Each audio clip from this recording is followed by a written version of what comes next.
Coucou à toutes, bienvenue à vous dans cette vidéo. Aujourd'hui, on a traité du sujet du brossage à sec. J'ai eu énormément de questionnements par rapport à cette technique et puis j'ai aussi eu la surprise de nombreuses personnes concernant cette technique.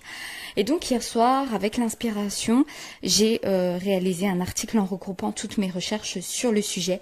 En effet, car, bien entendu, comme vous le savez bien, c'est pas moi qui ai inventé la méthode, mais c'est des techniques qui sont très connues en naturopathie. Et donc, je me suis penchée sur divers articles en fouinant et en regroupant de nombreuses informations et bien sûr en créant mon propre article. Et bien sûr, quand par exemple, il y a des images, je mets la source de l'image. Et quand il y a des données qui sont scientifiques et médicales, je mets aussi que c'est issu de données du coup médicales. Donc, le brossage à sec, donc c'est une technique qui a à faire comme son nom l'indique à sec, c'est-à-dire avant de faire votre douche. Et en fait, c'est avec une brosse. Donc, je vous mettrai les références. Donc, où se l'acheter la brosse. Donc, idéalement dans les magasins bio et de bien-être. Donc, vous avez aussi une brosse qui est possible pour le visage et pour le corps à divers formats.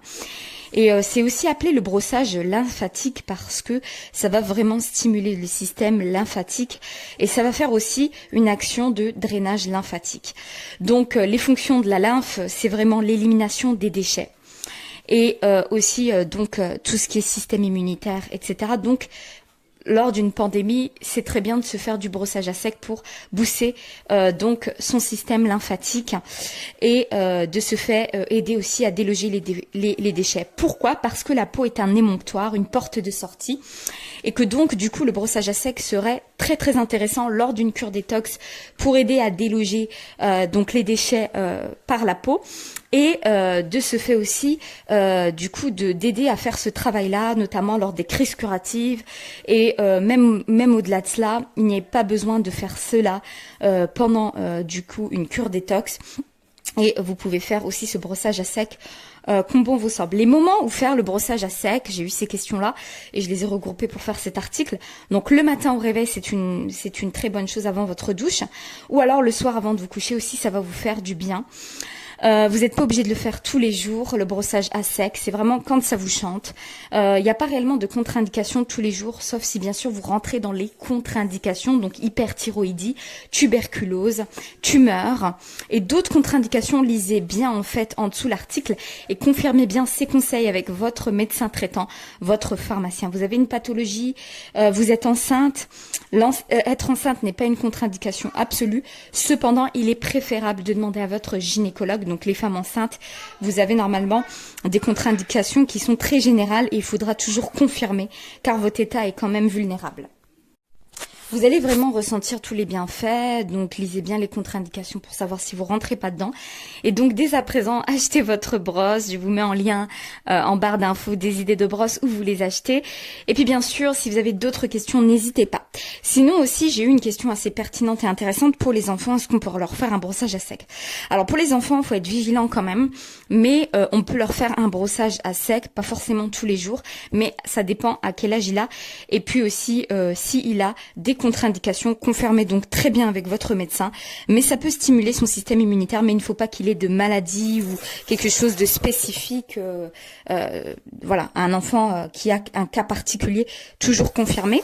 Et puis aussi, donc le brossage à sec peut donc réactiver la microcirculation et peut être très très bénéfique pour l'aspect de la peau plus tard, même au niveau de la brosse sur le visage, les peaux mortes, tout va vraiment être délogé et puis vous allez avoir un meilleur teint aussi. Bien sûr, faire du brossage à sec en n'ayant pas une alimentation équilibrée, en n'ayant pas une bonne hygiène de vie serait contre-productif aussi. Donc c'est un tout, mais c'est une petite technique que je vous apporte et que je propose beaucoup en cure détox d'avoir cette petite technique en plus, mais il faut pas donc être en contre-indication. On m'a aussi posé une question très pertinente sur pourquoi quand on est en hyperthyroïdie, le brossage à sec serait interdit. La logique fait que quand on est en hyperthyroïdie, déjà c'est une maladie auto-immune et puis l'activité de la thyroïde est augmentée. Qui dit hyper, c'est pas hypothyroïdie, c'est hyperthyroïdie. Donc faire un brossage à sec va restimuler tout cela et donc ce sera aussi contre-productif. Voici la logique du raisonnement des contre-indications. Donc voilà, ça peut paraître animalier pour certaines personnes, mais franchement c'est super efficace. Et puis je voulais vous dire, on m'a aussi demandé comment se brosser. Il faut pas appuyer, il faut jamais appuyer trop fort, vous y allez tout doux. Et le sens du brossage, c'est d'aller vers le cœur. Donc vous avez un schéma en vidéo, je vous le laisse, et vous avez vraiment l'article aussi en barre d'infos pour pouvoir aussi le réaliser. Vous avez tous les outils clés en main aujourd'hui pour pouvoir le faire. Donc si vous avez des questions que je n'ai pas pensé traiter dans cette vidéo, n'hésitez pas. Je vous laisse commenter, liker. Pour les nouvelles, abonnez-vous. Ici c'est la naturopathie, la nutrition holistique. Bienvenue chez Leila B. À très bientôt pour une prochaine vidéo. N'oubliez pas d'activer la cloche pour être au courant de toutes les nouvelles vidéos.